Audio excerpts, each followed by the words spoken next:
My older brother got engaged. My mother handed me an envelope and told me to be out of the house by the end of the month. I was 19.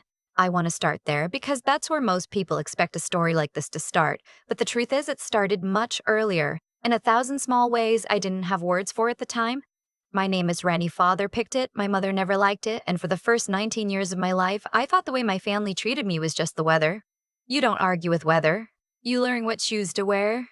My father died when I was 6.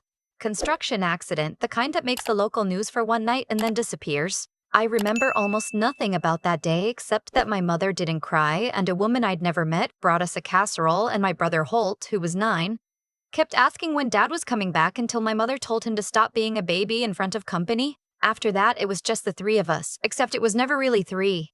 It was my mother and Holt, and then there was me, somewhere off to the side, useful for certain things. My mother's whole personality, as far back as I can reach, was built around the idea that she had been cheated by life. She'd married down, in her telling. She'd had dreams. My father had been a sweet man with no ambition and a small life insurance policy, and when he died, he left her stuck in a town she hated with 2 kids she hadn't entirely wanted. She said versions of this to me my entire childhood, usually while I was doing dishes like it was a bedtime story, and the moral of the story was always the same. Holt was going to be the one who made it all worth it. Holt was going to be somebody. I don't blame Holt for that, even now. He didn't ask to be the chosen one. But he learned early that he could do no wrong, and that's a poison that works slowly on a person.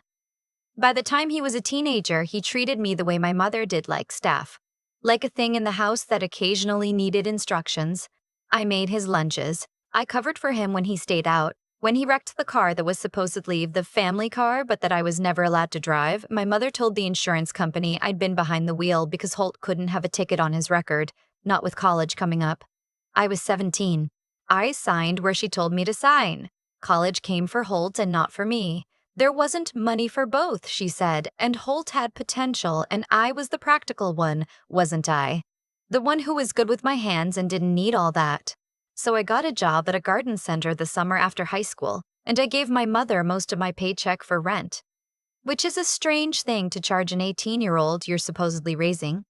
But I paid it.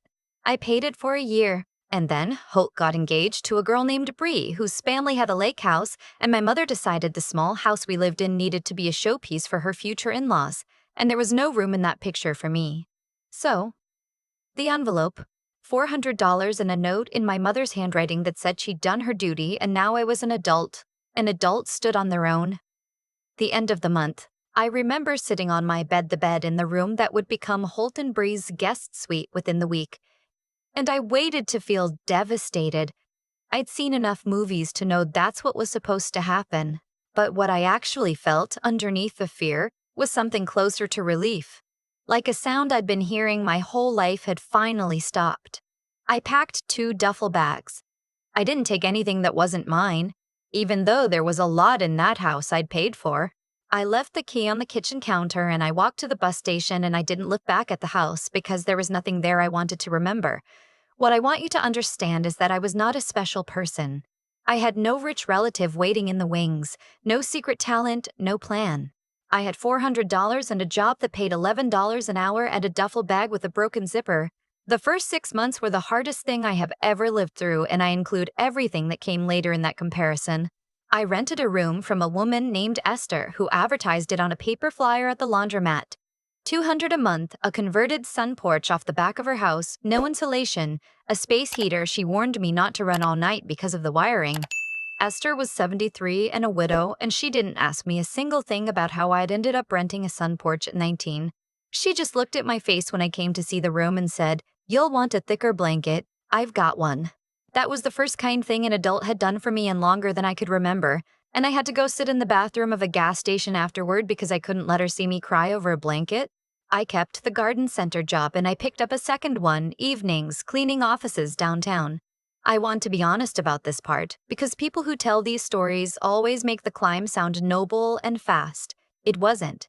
It was years. There were months I ate the same bag of rice for 3 weeks. There was a winter the space heater wasn't enough and I slept in my coat. I missed Esther's company most nights because I was never home. but I was paying for my own life with my own money and not handing it to someone who despised me, and that arithmetic, even at its worst, came out positive. The thing that changed everything was small. At the garden center, I'd started fixing things: the busted irrigation timers, the display shelving, a cooler unit the owner was about to pay a fortune to replace. I'd always been good with my hands. My mother had said it like an insult, but it turned out the world paid for it. The owner, a gruff man named Sal, who I'd assumed didn't know my name, pulled me aside one afternoon and asked if I'd ever thought about doing HVAC. There was an apprenticeship, he said. His nephew ran the program. It was hard and it was hot and most people washed out, but he thought I had the head for it. I said yes before he finished the sentence. It took me 4 years to get my license. I did the apprenticeship during the day and kept the cleaning job at night, and I studied for the certification exams at Esther's kitchen table after she'd gone to bed. And the day I passed, she made a yellow cake from a box and put a single candle in it and told me she'd never had a daughter. But if she had, she'd have wanted one with my spine. I was 23. By then, I'd moved out of the sun porch into a real apartment, and I'd convinced Esther to let me fix her ancient furnace for free, and we'd become something like family, the real kind. The kind you choose. I started my own company at 26. Just me and a used van I bought at auction and the logo my one friend designed for a case of beer. Residential heating and cooling, emergency calls, the jobs the bigger companies didn't want because they were too small. I undercut nobody and I overcharged nobody, and I showed up when I said I would, which it turns out is shockingly rare in that business. Word got around. By the time I was 30, I had 4 trucks and 6 employees and a waiting list, and I'd bought a house, a real house, a small brick ranch with a fenced yard and a garage I'd converted into a workshop. The first night I slept in it, I lay on the floor of the empty living room because the furniture hadn't come yet, and I thought about the bus station and the envelope, and I didn't feel triumphant. I just felt quiet, settled, like a foundation finally curing. In all those 11 years, I heard from my family exactly twice. Once when Holt's wedding happened, a mass text inviting me that I'm fairly sure was an accident, since it included "and please bring a gift" and a registry link. I didn't go. And once, 2 years after that, when my mother left a voicemail saying Holt and Bree had split up and things were complicated and she hoped I was doing all right wherever I'd ended up, I didn't call back. I'd stopped being angry by then, mostly. You can't carry a fire that long without it going out or going out of you. And I'd decided I'd rather it leave than take me with it. I'd built a whole life that had nothing to do with them. I had Esther, who I had dinner with every Sunday. I had a man named Cole, I should mention him, he becomes important, who I'd met when he called me to fix the heat in the bakery he was opening. He was the only client who ever made me coffee while I worked and asked questions like he actually wanted to know the answers. He didn't flinch when I told him, eventually in pieces, where I'd come from. He just got quietly furious on my behalf in a way that felt like being wrapped in a blanket, and I thought of Esther saying, "You'll want a thicker blanket," and I knew. We weren't married yet, though we were headed there, slow and sure, building it ourselves the way I'd built everything. And then, on an ordinary Tuesday in October, my mother showed up at my door. I knew it was her before I fully saw her, the way you know a song from one note. But the woman on my porch wasn't the woman I'd left. My mother had always been put together to the point of armor-pressed clothes, lipstick, a way of holding her chin that dared you to find her lacking. The woman standing on my welcome mat was thin in a way that frightened me, her coat too big, her hair gone almost entirely gray and pulled back without care. She looked smaller than the house, smaller than the doorway, smaller than I'd ever been able to imagine her. "Ren," she said, "I found you." Thank God. And here's the part I'm not proud of, or maybe I am. I still can't decide. My first feeling, looking at this diminished version of my mother, was not vindication. It was a child's reflex I thought I'd killed years ago. The leap of the heart that said, maybe she's come to say she's sorry. Maybe she's finally here for me. 11 years of building a fortress, and the second she said my name, I was 19 again on the inside, hoping, so I smiled. God help me, I smiled, and I held the door open, and I said, "You'd better come in." And the moment I smiled, she went pale. I didn't understand it then. I thought maybe she was sick, maybe she was about to faint, and I reached for her arm and brought her inside and sat her at my kitchen table, the table I'd refinished myself, in the house I owned, in the life I built out of the dirt she'd left me in. I made her tea. Cole was at the bakery. It was just the two of us. And I sat down across from her and waited and watched her look around my kitchen with an expression I couldn't read, and I felt the old hope curdling into something more careful. She told me Holt's marriage had ended badly, that he'd quit 3 jobs and started a business that failed and then another, that he'd moved back in with her and then his debts had become her debts, the way they always had, that the house, the showpiece house I'd been evicted from to make room for his perfect future, had been remortgaged twice and was now slipping away. She was 61 and working part-time at a pharmacy, and it wasn't enough. Holt, she said, was going through something. Holt needed help. The family needed help. And then I remembered you, she said, and she tried to smile and it didn't work. I always knew you'd be all right. You were the practical one. I drove past once and saw the trucks with your name on them. I'm so proud of what you've made of yourself, sweetheart. I had not been sweetheart a single day in 19 years under her roof. How much? I said. Not unkindly. I just wanted to understand the shape of it. She named a number that would have bought my first van 10 times over. For Holt's debts, she said. For the house. We were family, she said. And family helped family? And surely after everything I could find it in my heart, and she'd always loved me even when she didn't show it the way I needed, and she was old now, and tired, and she'd made mistakes, but hadn't I made mistakes too, and on, the words coming faster, and I watched her and I understood at last why she'd gone pale when I smiled. She'd come braced for a war. She'd expected to find me bitter, to grovel and bargain and weaponize guilt against a hard, angry woman. She had a whole script for that fight. What she hadn't expected was kindness. My smile, my open door, my pot of tea, it terrified her, because it meant I had become someone she had no leverage over.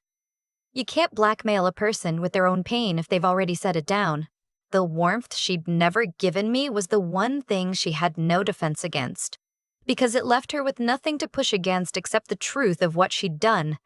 And the truth, sitting in my warm kitchen drinking tea I'd made her, was unbearable. I want to tell you I delivered some perfect speech. I didn't. What I said was small and quiet, and it took everything I had. I'm not going to give you money, I said. Not for Holt. Not for the house. She started to cry then. Real tears, and I'll admit they moved me, because I'm not made of stone and she was still, biologically, my mother. But I'd learned something in 11 years that she never learned in 61, that being moved by someone is not the same as owing them. You threw me away, I said. You put $400 in an envelope and you threw me away so Holt could have my room. I was 19. I slept in a coat through a whole winter. And not once in 11 years did you call to ask if I was alive. You only found me because you saw my name on a truck and realized I might be worth something to you. That's not, she started. It is. And it's okay. I'm not even angry anymore. That's the part I think you can't understand. I'm not here to punish you. I just don't owe you anything. And I've made my peace with that, and the fact that I can sit here and pour you tea and still say no, that's not cruelty. That's just what it looks like when someone is finally free of you. She left not long after. She didn't scream or threaten, the way the old her would have. She just gathered her too big coat around her thin shoulders and stood, and at the door she turned and looked at me for a long moment, and I think, I'll never know. But I think for 1 second she saw me. Actually saw me. The way you'd see a stranger who reminded you painfully of someone. Then she went down the steps and got into a car that was older than my first van, and she drove away, and I closed the door and stood with my back against it for a long time. Cole found me there when he came home from the bakery. He didn't ask. He just put his arms around me and I let myself fall into it, and after a while I told him everything and he listened the way he always did, and at the end he said, "Are you okay?" And I realized I actually was. I heard the rest in fragments over the following year, the way you hear about a town you used to live in. The house went into foreclosure. Holt's latest business, something about reselling sneakers, collapsed under him, and there were rumors he'd taken deposits for product he never delivered, and there was talk of charges, though I never learned how it ended. My mother moved into a 1-bedroom apartment in the same complex where Esther's late husband's brother had once lived. A small world folding in on itself. She did not contact me again, and I did not contact her, and I've come to understand that this silence is not coldness, but simply the shape that peace takes when there's nothing left to say. Esther passed 2 winters ago. She left me her house and her will, The little house with the sun porch where I'd slept in my coat and a note in her shaky handwriting that said the porch was the warmest room in the place now, because I'd fixed it and that she'd meant what she said about the daughter she'd have wanted. I kept the house. I fixed up the sun porch properly, real insulation, a real heating system, and Cole and I got married in the backyard the following spring, just us and a handful of people who'd actually chosen me. I wore my work boots under the dress because I wanted to and because some part of me wanted to stand in that yard, in those boots, in that exact spot as the person I'd built out of nothing. People ask me sometimes, the few people who know the whole story, whether I ever regret not giving my mother the money, whether it would have been the bigger thing to do, the more graceful thing, and I tell them the truth, which is that grace isn't the same as self-erasure and that the most generous thing I ever did for that woman was refuse to let her use me one last time because it forced her, maybe for the first time in her life, to sit with what she'd actually done. I don't know if she ever did. That's not mine to carry anymore. What I know is this. I have a warm house and a good man and a thriving business and a yellow cake recipe from a box that I make every year on the anniversary of the day I passed my license, with one candle for a woman who saw my spine before anyone else did. I built a family out of the people who showed up, and I learned that the locks on a door swing both ways, that the same hand that can be slammed in your face can, years later, hold a door open and pour the tea and say no calmly in a warm kitchen in a life that is finally completely, unshakably your own. For a long time, I believed the worst thing that happened to me was the envelope. $400 and a note in my mother's handwriting and a bus station at 19. But the older I get, the more I think the envelope was the day my real life started. Because everything that grew after it grew from a single decision I made without knowing I was making it, I refused to become like the people who threw me away. That's the thread when I look back. My mother had her whole life to choose decency and chose leverage instead. She measured every person, including her own children, by what they could give her. And a life spent doing that hollows you out so completely that when the money finally ran out, there was nothing left of her to stand on. Holt had every door held open for him, and because no one ever let him fail in small ways, he failed in one enormous way that swallowed everything. The same forces that lifted them ended up sinking them. Nobody had to punish them. They were always going to arrive exactly where they arrived. I didn't out-scheme them. I didn't get lucky. I just kept choosing the harder, straighter thing, over and over, when no one was watching and no one would have known the difference. When Sal asked if I'd ever thought about HVAC, I'd already spent years learning to fix what was broken instead of complaining that it was broken. And that habit, that willingness to use my head and my hands to solve the thing in front of me, is what he saw. The license took 4 years because there was no shortcut and I stopped looking for one. That's not glamorous, it's just the quiet, unspectacular work of becoming someone, done in the dark at Esther's kitchen table. And here's the part I want you to keep. The night my mother sat in my warm kitchen, the most powerful thing I owned wasn't the house or the trucks. It was that I could pour her tea and still say no. I could be moved by her tears and still know that being moved by someone is not the same as owing them. That clarity didn't come from anger. Anger had burnt out years before. It came from having built a self so solid that no one could rent space in it anymore. If you take anything from Ren's story, from mine, let it be this. Treat people well even when it costs you, because the alternative rots you from the inside the way it rotted my mother. Learn to think clearly about who deserves your sacrifice, because a soft heart with no judgment just becomes someone else's tool. And keep going through the cold winters in your coat, because the life you build slowly with your own hands is the only one no one can ever put in an envelope and hand back to you. I slept on the floor of my empty house the first night because I wanted to feel it. I'd earned every inch.